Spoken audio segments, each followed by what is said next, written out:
आज मैं लेकर के आया हूँ एक राजा मिदास की ऐसी कहानी जिससे आप लोगों को सीखने को मिलेगा कि जिंदगी में कभी भी कुछ भी करना चाहिए, लेकिन एक चीज कभी नहीं करना चाहिए और वह है जरूरत से ज्यादा लालच।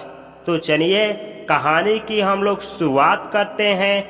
हम सभी लालची राजा मिदास की कहानी जानते हैं। उसके पास सोने की यानी गोल्ड की कमी नहीं थी, लेकिन सोना जितना बढ़ता वह और अधिक सोना चाहता। उसने सोने को खजाने में जमा कर लिया था और हर रोज उसे गिना करता था। एक दिन जब वह सोना गिन रहा था तो एक अजनबी कहीं से आया और बोला, तुम मुझसे ऐसा कोई भी वरदान मांग सकते हो जो तुम्हें दुनिया में सबसे ज्यादा खुशी दे। राजा खुश हुआ और उसने कहा, मैं चाहता हूं कि जिस चीज को छूऊं वह सोना बन जाए। अजनबी ने राजा से पूछा, क्या तुम सचमुच यही चाहते हो? राजा ने कहा, हाँ। तो अजनबी बोला, कल सूरज की पहली किरण के साथ ही तुम्हें किसी चीज को छूकर सोना बना देने की ताकत यानी गोल्डन टच मिल जाएगी। राजा ने सोचा कि वह सपना देख रहा होगा, यह सच नहीं हो सकता। लेकिन अगले दिन जब राजा नींद से उठा तो उसने अपना पलंग छुआ और वह सोना बन गया। वह वरदान सच था। राजा ने जिस चीज को भी छुआ वह सोना बन गई।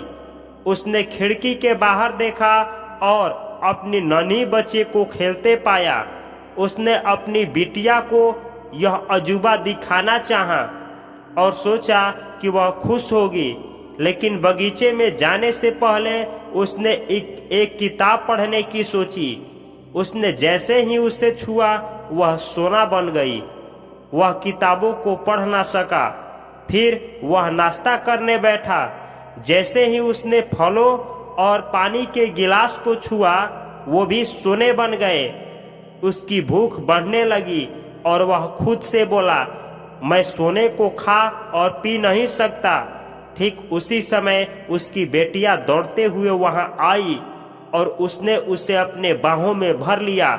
वह सोने की मूर्ति बन गई। वह राजा के चेहरे से खुशी गायब हो गई थी। राजा सिर पकड़कर रोने लगा। वह वरदान देने वाले आदमी फिर से आया और उसने राजा से पूछा कि क्या वह हर चीज को सोना बना देने वाली ताकत यानी गोल्डन टच शक्ति से खुश है?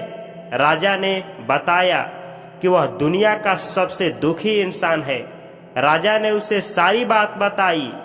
अजनबी ने पूछा, अब तुम क्या पसंद करोगे, अपना भोजन और प्यारी बिटिया या सोने के ढेर और बिटिया की सोने की मूर्ति? राजा ने गिड़गिड़ाकर माफी मांगी और कहा, मैं अपना सारा सोना छोड़ दूंगा। मेहरबानी करके मेरी बेटी मुझे लौटा दो, क्योंकि उसके बिना मेरी हर चीज मूल्यहीन हो गई है। अजनबी ने राजा से कहा, तुम पहले से बुद्धिमान हो गए हो। और उसने अपने वरदान को वापस ले लिया। राजा को अपनी बेटी फिर से मिल गई और उसे एक ऐसी सीख मिली जिसे वह जिंदगी भर नहीं भुला सका। इस कहानी से हम लोगों को 5 चीजें सीखने को मिलती है। एक पहली चीज कि घटिया या विकृत जीवन मूल्यों से दुखी ही मिलती है, यानी जरूरत से ज्यादा अगर लालच किया जाए तो उसका जो नतीजा आता है दुष्परिणाम आता है। दूसरा लेसन मिलता है, कई बार इच्छा का पूरा होना न पूरा होने से दुखी बन जाता है। या दूसरा लेसन से तीसरा लेसन मिलता है, फुटबॉल के खेल में तो खिलाड़ी बदले जा सकते हैं, पर जिंदगी के खेल में न तो खिलाड़ी बदले जा सकते हैं और न ही खेल दोबारा खेला जा सकता है। शायद हमें अपने दुखों से मुक्ति पाने का मौका दोबारा ना मिले। तीसरा लेसन कि कभी भी दूसरे की बहकावा में नहीं आनी चाहिए। और चौथा लेसन कि कभी भी हम लोगों को सोच समझ करके फैसला करनी चाहिए और 5वां सबक इस कहानी से मिलता है कि चाहे कोई भी बड़ी अपॉर्चुनिटी क्यों ना आ जाए, लेकिन जब सौदे की बात हो तो सोच समझ करके सौदा करना चाहिए। यह कहानी हम लोगों के लिए और हम लोगों के जितने भी भाई बहन हैं उन सब के लिए इंस्पिरेशनल है। तो इस कहानी को अपने भाई बहनों के साथ शेयर करें। मैं मिलता हूँ अगले एपिसोड में, तब तक के लिए आप सभी को नमस्कार, जय हिंद।